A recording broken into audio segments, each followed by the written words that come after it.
తెలంగాణలో మరో సరికొత్త వివాదం రగులుతోంది. సెక్రటేరియట్ ముందు నెలకొల్పే స్టాచ్యూ కేంద్రంగా కాంగ్రెస్, బీఆర్ఎస్ పార్టీలు ఢీ అంటే ఢీ అంటున్నాయి.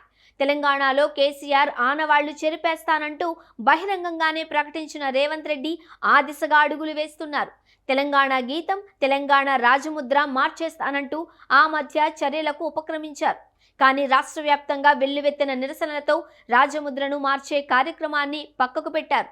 సెక్రటేరియట్ ముందు తెలంగాణ తల్లి విగ్రహాన్ని ప్రతిష్ఠించాలి అనుకున్న ప్లేస్లో తాజాగా రాజీవ్ గాంధీ విగ్రహాన్ని ఏర్పాటు చేస్తూ ఉండడం మరో వివాదానికి దారితీసింది.